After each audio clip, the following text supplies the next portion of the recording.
Okay, this session is discuss about main window of Excel. This bar is title bar. Title bar. The topmost bar of the open window which present for our file and software name is called the title bar. This bar is formula bar.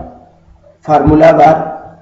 Above the worksheet, a bar is appeared in which the first part represent address of cell and second part represent the matter written in the cell.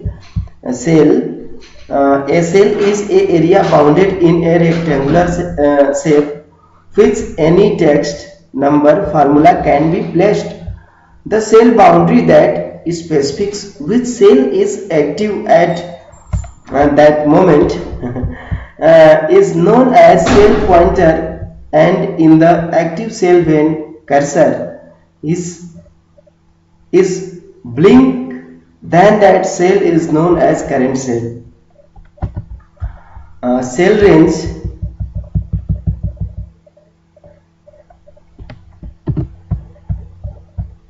Cell range, when on our mouse pointer in the shape, this shape, and a group of cell is selected, then that rectangular or square shape is called the range of cell. This button is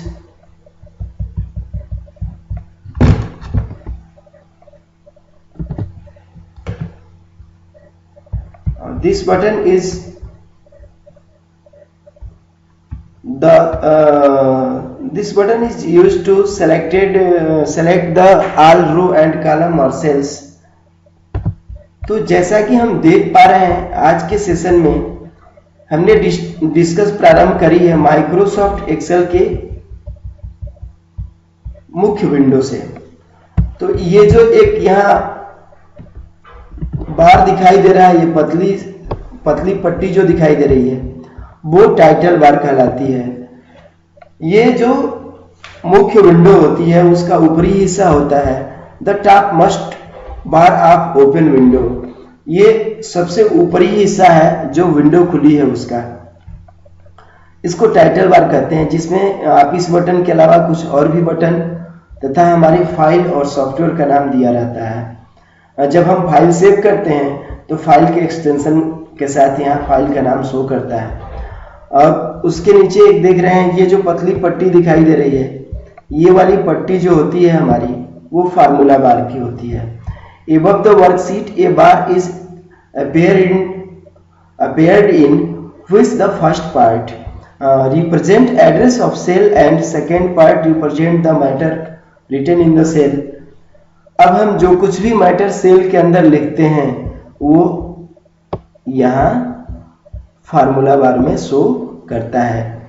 cell, a cell is a area bounded in rectangular shape. Cell जो हमारे worksheet पे जो हमारी cell दिखाई देती है वो एक आयताकार शेप में दिखाई देती है, जिसके अंदर हम कोई नंबर, फार्मूला या टेक्स्ट टाइप कर सकते हैं। is known as cell pointer and the active cell when cursor is blink, then that cell is known as current cell। जैसे हम किसी सेल को क्लिक करते हैं, अब उसमें हमारी कर्सर जब ब्लिंक करने लगती है तो हमारी वर्कशीट की एक्टिव सेल होती है। और सेल रेंज